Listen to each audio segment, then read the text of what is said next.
আজকে আপনাদের সঙ্গে কথা বলবো নিরামিষ নিয়ে। ঠিক আছে? আমি যখন ছোট ছিলাম, আমি মার সঙ্গে একটা জিনিস নিয়ে খুব তর্ক ঝগড়া অনেক কিছু করতাম। সেটা হচ্ছে যে এই যে পেঁয়াজ, রসুন, আদা এই জিনিসগুলো তো গাছেরই জিনিস। এগুলোকে কেন আমরা নিরামিষ বলি না? মুসুর ডাল কেন আমিষ? পুঁই শাক কেন আমিষ? এইসব নিয়ে অনেক তর্ক করতাম ছোটবেলায়। এখন যখন এই বইগুলো নিয়ে ঘাটাঘাটি করছি, আমাদের এই পুরোনো বাংলার রেসিপি, অবিভক্ত বাংলার রেসিপি নিয়ে, সেখানে যে নিরামিষ রান্নাগুলো আছে তাতে কিন্তু পেঁয়াজ রসুন থাকে না। এবং আমরা প্রচুর কোয়ারি পেয়েছি, অনেকে ফোন করে জিজ্ঞেস করেন আপনাদের নিরামিষে কি পেঁয়াজ রসুন থাকে?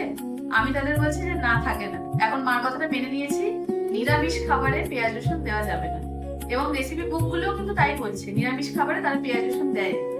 তো সেই জন্য আমাদের যে নিরামিষ সেকশনটা আছে, মোচার আমসল বলুন, লেডিকেনি কারি বলুন, বাঁধাকপি ফুলকপির দমপক বলুন, পটল মালাই বলুন, এই কোনো রেসিপির মধ্যে কিন্তু আমরা পেঁয়াজ রসুন ব্যবহার করছি না।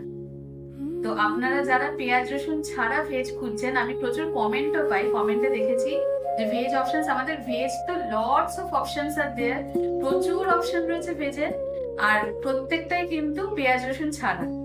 তো পেঁয়াজ রসুন ছাড়া ভেজ অপশন পেতে গেলে, এবং যেটা আরেকটা কথা বলছি, আমাদের কিন্তু কিচেনটাও মানে ভেজ রান্নাটা সম্পূর্ণ হয় আমাদের নাগেরবাজারে আমার বাড়ি, সেখানে আমার মায়ের তত্ত্বাবধানে যে রাঁধুনি টিম রয়েছে তারা নিরামিষ রান্নাটা করে এখানে পাঠায়। সুতরাং কিচেনও আলাদা করতে পারে।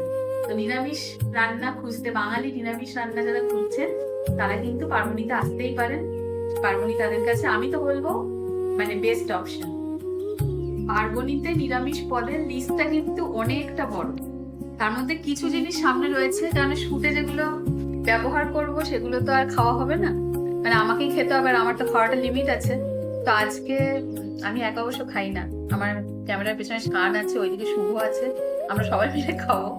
ভাববেন না যে এত খাবার আমি একা খাই।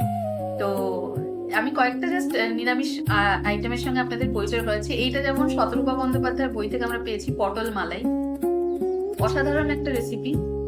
এটা আমরা পেঁয়াজ রসুন ছাড়া করি। আচ্ছা, লেডিকেনির কারি, রেণুকা দেবী চৌধুরানীর বিখ্যাত রেসিপি।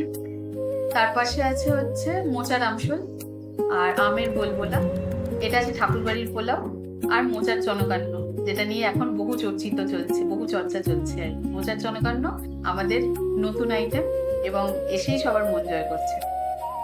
এই খাবারগুলো হচ্ছে পার্বণের নিরামিষ খাবার, যেগুলো হচ্ছে সম্পূর্ণ পেঁয়াজ রসুন ছাড়া, আলাদা কিচেনে আলাদা বাসনে তৈরি হয়। আপনারা এসে নিশ্চিন্তে খেতে পারেন। এবং আমরা এখানেই আলাদা যে ওই নিরামিষ খাবারে পেঁয়াজ রসুনের ব্যবহার আমরা করছি না। আপনারা আসুন, এসে চেখে দেখুন, আমার মনে হয় আপনাদের সবার ভালো লাগবে। আমাদের খাবার বই থেকে নিয়ে করা, অবিভক্ত বাংলার রেসিপি, সবই নতুনত্ব। আসুন, ট্রাই করুন। পার্বণীকে আপনারা অনেক ভালোবাসা দিয়েছেন, আশা করি ভবিষ্যতে আরো আমরা ভালোবাসা পাবো।